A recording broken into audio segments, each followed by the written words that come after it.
आपली जमीन, आपला सातबारा फक्त तलाट्याच्या शिक्क्याने आपल्याला घ्यायचा होता.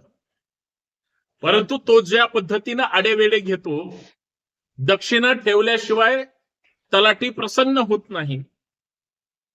आणि महसूल विभागातली लोक किती भ्रष्टाचारी असतात याचं उत्तम उदाहरण फक्त तलाट्याला जाऊन भेटल्यानंतर कळतं. मग तहसील ऑफिस किंवा कलेक्टर ऑफिस बद्दल तर चर्चा करायलाच नको.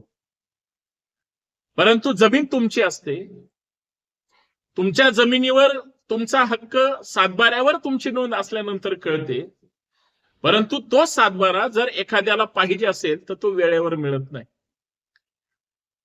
मग तलाठी सज्जावर जा, तो आहे का तिथं बसलेला, मग तिथं गर्दी असते, मग तुमची नोंद आहे का, मग तुमच्याकडं तुमचा सर्वे नंबर आहे का, मग काढायचा कसा, मग तलाठी साहेब ज्यावेळेस म्हणतील त्यावेळेस तुम्हाला सातबारा मिळणार. या सगळ्या गोष्टी तलाट्याच्या मनात आलं तरच तो तिथं तलाठी कार्यालयात जाणार. समजा एखाद्या तलाट्याकडे 2-3 गाव असतील, मग तर तुमची 8-8 दिवस तलाट्याची भेटच होत नाही. आणि अशामध्ये तलाठी तुम्हाला ज्या पद्धतीनं छळतो, म्हणजे तुम्ही तुमच्या जमिनीमध्ये जी तुमची हक्काची आहे, वडिलोपार्जित आहे, तुम्ही खरेदी केलेली आहे, तुमच्या जमिनीवर बोजा आहे की नाही पाहण्यासाठी सातबारा काढायला लागतो, फेरफारचा उतारा काढायला लागतो. जमिनी अर्थात विकली गेली किंवा सातबाऱ्यावर नोंद वगळायची असेल, चढवायची असेल, नवीन काही पीक कर्ज घ्यायचं असेल, पीक विमाचे काय असेल, शासनाचं अनुदान असेल, कुठल्याही गोष्टीसाठी एखादं कर्ज जरी काढायचं म्हटलं तरी सातबारा जोडावा लागतो. तुम्हाला महाराष्ट्रामध्ये कुठल्याही कार्यालयात कुठलंही काम लवकर होऊ शकतं, सातबारा लवकर मिळू शकत नाही. आणि सातबारा ज्यांचा भक्कम तोच भारी माणूस असतो हे सांगायची गरज नाही.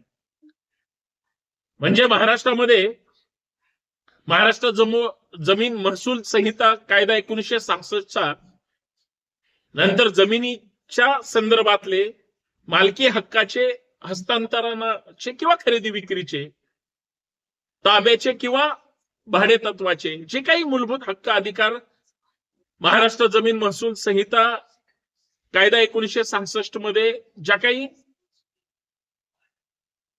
नोंदी झाल्या किंवा कायद्यामध्ये ज्या पद्धतीनं ज्या काही वेगळे बदल झाले, सरकार बदलत गेलं, नियम घोषणा बदलत गेल्या, वेळोवेळी बदल होत गेले. आणि त्याच दरम्यान महाराष्ट्र जमीन महसूल अधिकार आणि अभिलेख नोंद वह्या कायद्यामध्ये सुद्धा अर्थात 1971 मध्ये ज्या पद्धतीचे छोटे मोठे बदल झाले, आज तागायत त्या कायद्याच्या नुसार तुमच्या जमिनीच्या ज्या काही महसुली वेगळ्या पद्धतीच्या घोषणा केल्या जातात. आज सुद्धा सातबाऱ्या संदर्भात जी नवीन डिजिटल सातबाऱ्याची घोषणा झाली, सर्वसामान्य लोकांसाठी अत्यंत कमी पैशामध्ये आज तो सातबारा तुम्हाला मिळणार आहे.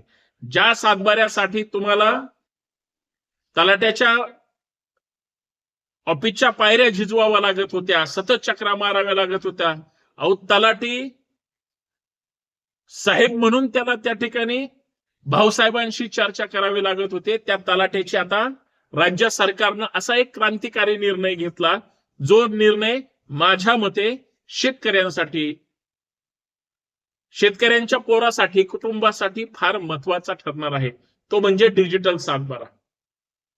जुन्या सातबाऱ्यावर तुम्हाला तलाट्याची सही शिक्का असल्याशिवाय तो अधिकृत मानला जात नव्हता. समजा तुम्ही चुकून सातबारा काढण्याचा प्रयत्न केला, तलाठी भाऊसाहेबांची सही आहे का त्याच्यावर, शिक्का आहे का तलाठी कार्यालयाचा, कारण त्याच गावचा शिक्का म्हणजे त्याच गावचा सातबारा, असं एक साधं सरळ गणित होतं. आणि महसूल विभागातला त्या खेडेगावातला त्या गावचा सगळ्यात महत्वाचा शासकीय सक्षम अधिकारी म्हणजे कोण असेल, तो म्हणजे तलाठी. कारण गावच्या सगळ्या चतुर्थ सीमा असतील किंवा जमिनीच्या सीमा असतील किंवा अजून कुठल्या प्रॉपर्टीच्या सीमा असतील, त्या सगळ्या पाहण्याच्या किंवा नोंद करण्याच्या, त्या गावातल्या शेतांमध्ये काय पिकतंय, कुठलं प्रमुख पीक घेतलं जातंय, कुणाकडं किती जमीन आहे, म्हणजे कमाल जमीन कुणाकडे आहे, किमान जमीन कुणाकडे आहे, या सगळ्या गोष्टी त्या तलाट्याकडे नोंद असायची. आणि तलाठी साहेब म्हणजे विचारू नका, तोच सातबारा काढण्यासाठी साहेबाकडे गेल्यानंतर मी मगाशी सांगितल्याप्रमाणे साहेबाबाचा रुबाब काय वेगळा असतो. शासनाने ते सगळं आता बंद केलं. तुम्हाला तलाट्याकडे जाण्याची गरज उरणार नाही. त्याचा शिक्का, त्याची सही आता अजिबात गरज नाही. कारण राज्य सरकारनं जो अध्यादेश काढलाय, शासनानं जो निर्णय घेतला, तो निर्णय इथल्या राज्यातल्या तमाम संपूर्ण जनतेसाठी फार महत्वाचा आहे. आणि महाभूमी संकेतस्थळावरून तुम्हाला तो आता डिजिटल सातबारा हा किंवा 8चा उतारा अर्थात फेरफार हा तुम्हाला डिजिटल पद्धतीनं, ऑनलाईन पद्धतीनं अवघ्या 15 रुपयामध्ये मिळणार आहे. याचा अर्थ जे अतिरिक्त तुम्हाला 50, 100, 200, 500 आणि अडचणीच्या ज्या काही गोष्टी असायच्या त्यावेळेस तुम्हाला अडवणूक केली जायची, आता या पद्धतीची कुठलीही गरज उरणार नाही. उलट राज्य सरकारनं तुम्हाला डिजिटल सातबारा देत असताना राज्य सरकारनं असा निर्णय घेतला की कुठल्याही व्यक्तीला म्हणजे कुठलीही अडचण झाली नाही पाहिजे असा शासन निर्णय राज्य सरकारनं घेतला. तो 31/1/2019 अर्थात जी काही महसुली जुनी निर्णय होते त्या सगळ्या निर्णयांपासून आज तागायत सातबाऱ्यांमध्ये जो बदल करण्यात आला, तो बदल आता महाराष्ट्राच्या दृष्टिकोनातून फार महत्वाचा आहे. मला हे या ठिकाणी सांगायचंय. आणि या सगळं करत असताना महाराष्ट्र जमीन महसूल संहिता 1966 आणि महाराष्ट्र जमीन महसूल अधिकार अभिलेख आणि नोंदवह्या नियम 1971 नुसार नवीन डिजिटल कायदा अर्थात सातबारा तुम्हाला जो सरकारनं निर्णय घेतला तो 15 रुपयामध्ये यासाठी देण्यात येत आहे. कारण या पोर्टलच्या माध्यमातून किंवा सातबाऱ्याच्या माध्यमातून तुमच्या ज्या काही अडचणी, कामं, गोष्टी असतील त्या सहज उपलब्ध करून देता येतील.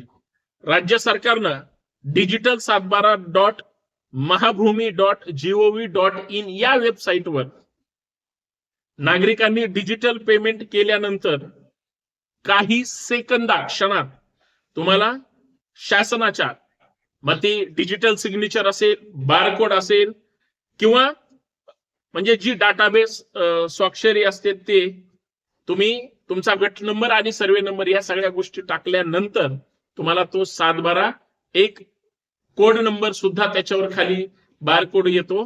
त्या कोड नंबर सहित तुम्हाला तो सातबारा मिळणार आहे. काही दिवसांनी प्रत्येकाला डिजिटल सातबारा या ठिकाणी अवघ्या 15 रुपयामध्ये मिळणार आहे. ही जमेची क्रांतिकारी आणि एक चांगली गोष्ट आहे.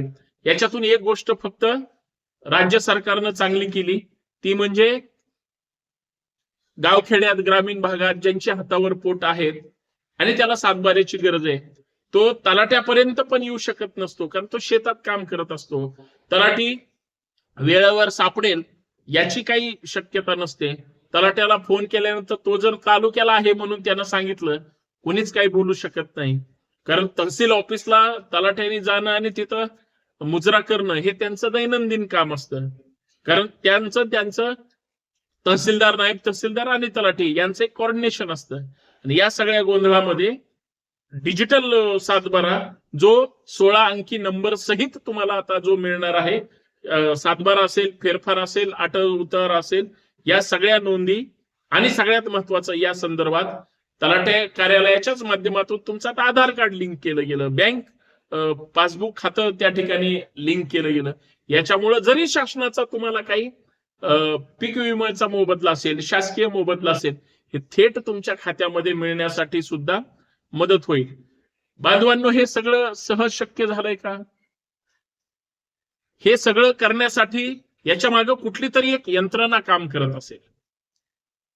आज महाराष्ट्रामध्ये शासकीय स्तरावर महसुली कामामध्ये, महसुली गोष्टीमध्ये बरेच वेगळे वेगळे बदल होणं अपेक्षित आहे आणि त्यासाठी जाणकार, तज्ज्ञ माणसं, संघटना, संस्था आणि लोक चांगल्या पद्धतीने काम करतात आणि वेळोवेळी शासनाला ते पाठपुरावा करतात नेत्यांची, मुख्यमंत्री महोदयांची, महसूल मंत्र्यांची, या सगळ्यांची वेळोवेळी बैठका घेऊन आता डिजिटल क्रांती झाली पाहिजे अशी चर्चा होत असताना त्या सोयी सुद्धा त्या ताकदीनं चांगल्या उपलब्ध झाल्या पाहिजेत. यासाठी प्रयत्न झाल्यानंतर जनतेच्या रेट्यामुळे काही हुशार लोकांच्या अभ्यासपूर्ण या डिजिटल क्रांतीमुळे हे डिजिटल 7/12 ही संकल्पना खरं तर शक्य झालेली आहे आणि ती महाराष्ट्रातल्या जनतेसाठी फार महत्वाची ठरेल याबद्दल शंका नाही. परंतु डिजिटल 7/12 अवघ्या 15 रुपयामध्ये प्रत्येक नागरिकाला इथून पुढे मिळणार आहे, ही आनंदाची गोष्ट आहे आणि हे आपल्या कायद्याचं यश आहे, जनतेचं यश आहे एवढं म्हणावं लागेल. सगळ्यांनी शासनाच्या ज्यांना ज्यांना 7/12 काढायचा आहे त्यांनी डिजिटल 7/12.mahabhumi.gov.in या संकेतस्थळावर जाऊन तुम्ही 15 रुपये ऑनलाईन भरल्यानंतर तुम्हाला तो 7/12 मिळू शकतो. तो काढावा आणि त्याचा फायदा घ्यावा एवढीच माफक अपेक्षा. माहिती कशी वाटली नक्कीच कमेंट करून सांगा. धन्यवाद. जय शिवराय.